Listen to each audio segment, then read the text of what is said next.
Hello and welcome to Sex in the News. We are the Siegel Brothers.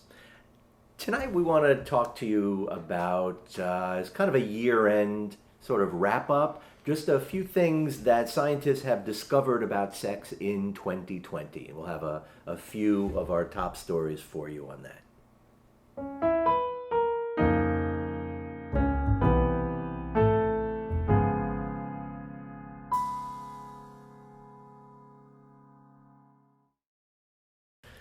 Here we are. So, yeah, it's the end of the year. Yeah. This will be our last Sex in the News for 2020. Mm-hmm. And it's a nice sort of wrap-up, a little gathering of fascinating things scientists have discovered about sex this year. Yes, indeed. Some of it's some old news, Mm-hmm. some affirmation. Yeah, Just and maybe things that we've talked about before on this show, and some- if they sound familiar, thank you for watching and following us. Mm-hmm. Maybe just some good reinforcement here, right? Mm-hmm. Of course, for the better part of the past 10 months, we've been talking about the impact of the coronavirus pandemic on sexuality, both for individuals and couples and families. Yep. It's really taken quite a toll. It has, and some of the data is a little mixed. We saw, especially in the beginning, right? And I think where we're looking at the end of the year with sex and COVID, it's kind of a different picture than we saw sort of at the 6-month mark and really shortly after a lot of this stuff started. Because I think in the beginning, we saw some mixed data. There was this one study in the Journal of Sexual Medicine that was published in May, and this was in Great Britain. And basically said that in May, remember this really started in March, February, March, we shut down the end of March, but they found that 60% of British adults reported not having any sex or masturbating, at pretty much at any point during their typical week. Fear?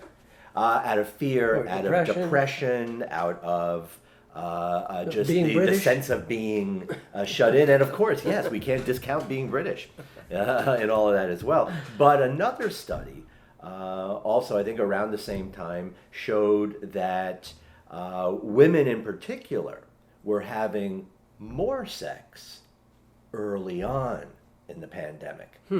But as this pandemic has progressed and where we are right now, basically women in particular have been reporting that the quality of the sex that they've been having has gotten a lot worse. And that there's been significant deterioration in women's sexual functioning, particularly around things like arousal, lubrication, and the ability to have an orgasm.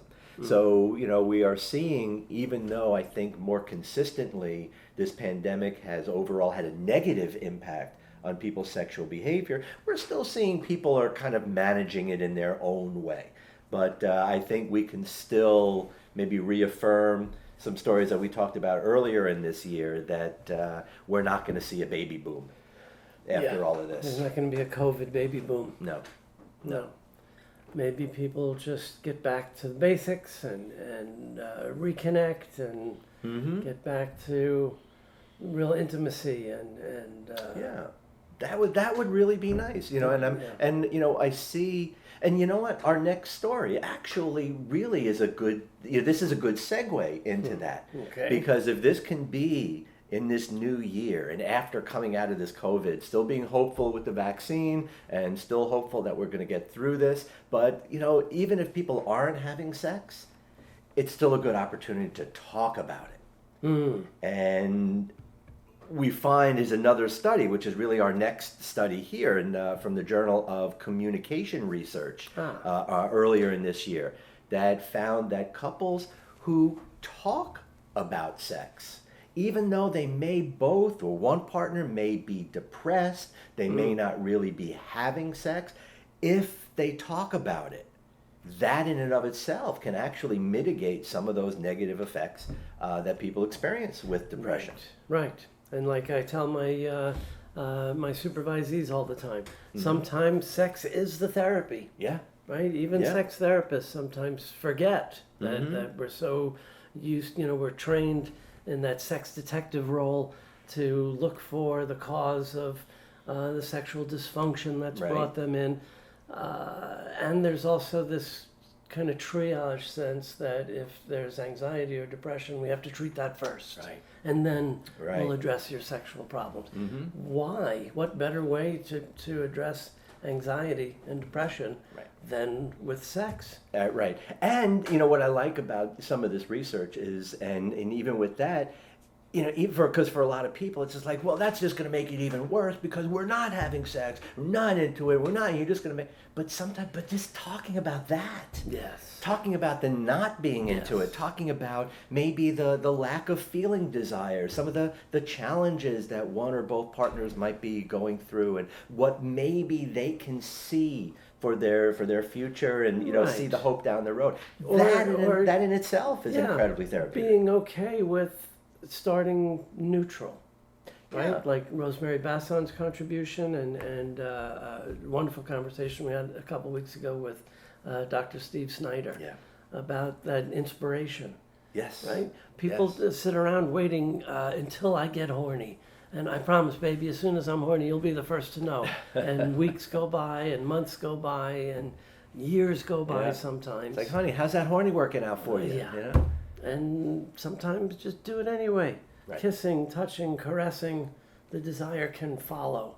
Yeah, you know, sex is one arousal. of those areas where it's probably the only, well, no, not only, there's some other behavioral things too, but that kind of recovery jargon of fake it till you make it.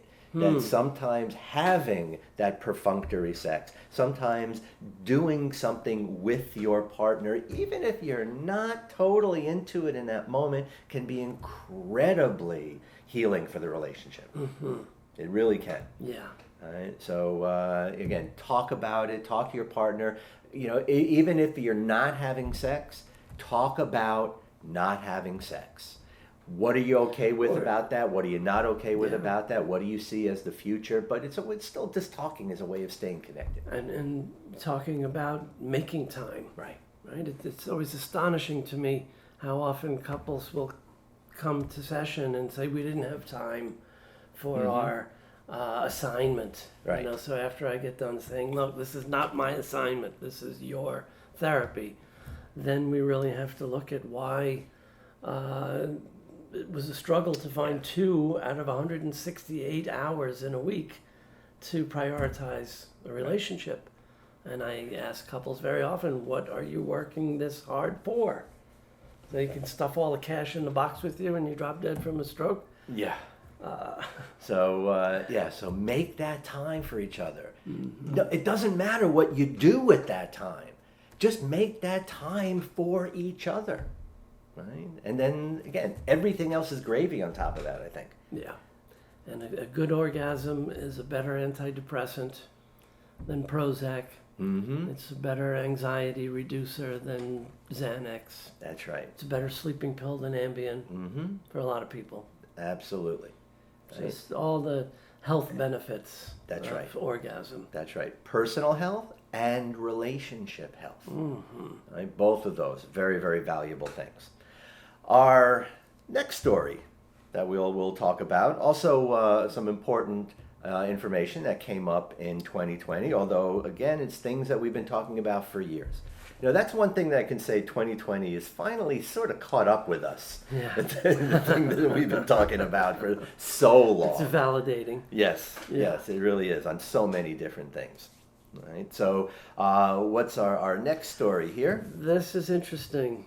Again, we can't say terribly surprising, Right. but interesting. A study from the International Journal of Sexual Health, report showing that folks who grew up with unavailable parents had difficulty connecting with sexual partners as an adult.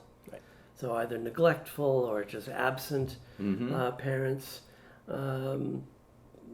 These kids grow up into adults with sexual difficulties very often. And why is that? Well, how do we learn? Right? How do we learn about ourselves, about our bodies, about how to be treated in relationships, about expectations for relationships? All of this can be taught without, I mean, it shouldn't be, but it can be taught without ever having a conversation, just in the modeling. Right. Just two, kids watching two people interact through their entire childhood. And interacting with those people throughout their childhood. See, a lesson that we don't talk enough about that comes out of parenting is intimacy. It is attachment. And that's where intimacy comes from in our adult relationships. It's our ability to bond and attach to our partner. And that's something that we learn right from the very beginning. Yeah. Right? Our first level of attachment is with our caregivers, with our parents. So if we have unavailable or neglectful parents or abusive parents, again, it just kind of makes sense that it'll affect the way we're able to attach to an intimate partner as an adult. Yeah. And one other fascinating piece is people tend to attract in a partner those worst qualities very often of their parents. Exactly. Yeah.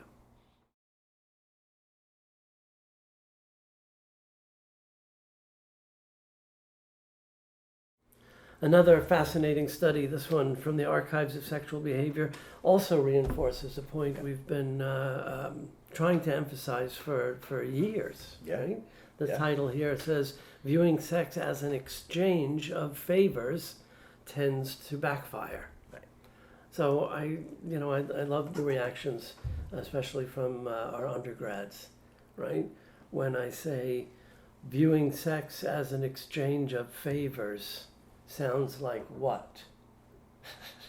Sounds like prostitution. Yeah, there it is. And, Or marriage. And yeah, sometimes even in the therapy office, working with couples, I've seen people get quite upset at that kind of moment of realization that when somebody says, I'm sick of asking you to take me out dancing, you can go sleep on the couch. And not realizing that they are commodifying sex, using sex as currency, and basically engaging in prostitution. And to be clear, because we've made a point that may sound similar to people earlier in terms of doing something for your partner, even if you're not necessarily into it. That's not the same thing that we're talking about here. We're talking about transactional sex. Right.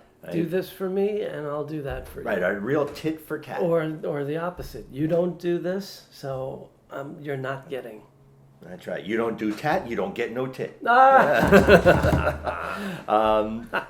that's really where the problem is. And you've said this before, that this is really such an important point, because for so many couples, their sex is commodified. It really is that kind of transaction. Everything about their sexual dynamic is, I'll do this for you if you do this for me. It's always let's make a deal. But I think it also spills over into a lot of the expectations that sex is about doing for And to instead of with. Right. And so much of that anxiety and pressure comes from, am I doing it well enough? Or is it good for you? Or am I a good enough lover? Where people are, again, we say this all the time, so focused on the performance of it, they're not even noticing their partner's pleasure. So what is there to get off on? Right. People are working too damn hard and not enjoying Exactly. The immersive, pleasurable experience, even if intercourse is not taking place. Right. So stop keeping score, because that's what happens with this transaction. Cut the end zones off the field. That's right. Right. There's no benchmarks to meet. There are no goals to achieve or to accomplish. It should only be about sharing pleasure. Yeah. That's it. And just one more of these interesting studies. I think we're both going to take a little objection to this one. Yeah. According to a study, this was presented at a virtual meeting of the Normal American Menopause Society. They've never invited me to a meeting. I only get invited to the Abnormal Menopause Society. So this study says that only 1 in 4 women want a good sex life 27%. after menopause. They say, contrary to what may still be popular belief, plenty of women over 40 continue to care about having a good sex life.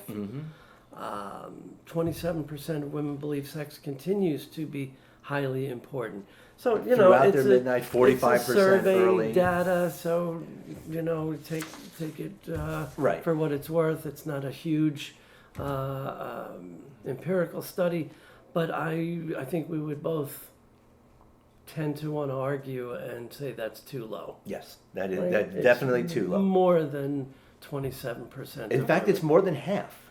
Yeah. And there's also a difference if you ask both what they call midlife and older adults, especially women, if they're partnered or not.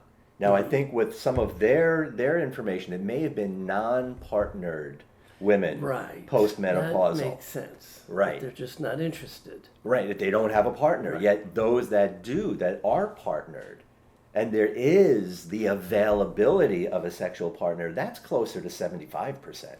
I would think so, just anecdotally. Mm-hmm. Yeah. Right. So But again, you take into to consideration the physical changes of menopause, whether it's vaginal dryness or hormone changes. All of these are fixable, Absolutely. workable. Absolutely. There's no reason why And- satisfying sex can't continue yes, till that's our last so breath. important, so important, and especially for women. We stop buying into the script that once you've gone through menopause, you're not supposed to enjoy it. And just because we get older and just because it's non-procreative, that we're not supposed to be doing it anymore.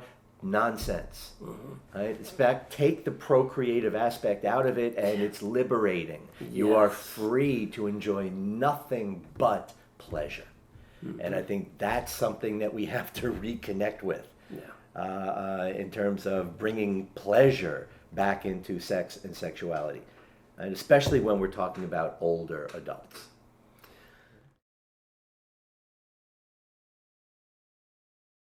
So I think we could stick a fork in this year.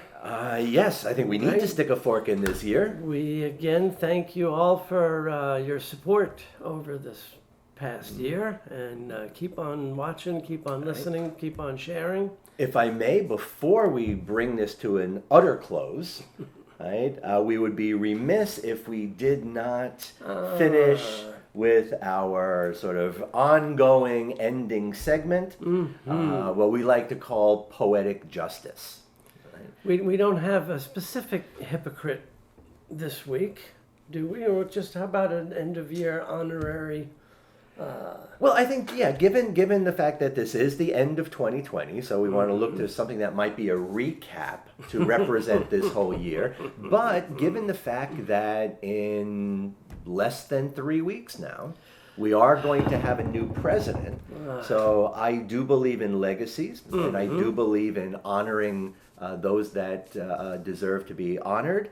So what I would like to do is, as an end of year, end of term gesture, I would like to offer this outgoing president of ours pretty much a lifetime achievement award. Right? We haven't done this before, but I think the worthiness of this is so monumental that I think we can give a sort of hypocrite of the year, nay, hypocrite of all time, lifetime achievement. Right? So to that end, Our outgoing hypocrite in chief. yes, exactly. We would like to offer a lifetime end of year for all eternity, stand alone like nobody else, Poetic Justice, Lifetime Achievement Hypocrisy Award to none other than Donald J. Trump. I just can't bring myself to say his name. Right? So we salute you and every scumbag thing you have done and continue to do, especially to do everything possible to undermine health and integrity, and especially pleasure when it comes to sex and sexuality. Yeah. So we Touché. salute you, Donald J. Trump, You orange piece of crap. yes, with our lifetime poetic justice. So, yeah. We'll have hopefully happier sex in the news starting in 2021. Yes, that would be nice. So, Happy New Year to all, and we'll see you next Sunday for more Sex in the News with the Siegel Brothers. Indeed, and have a happy, safe new year and continue to stay well.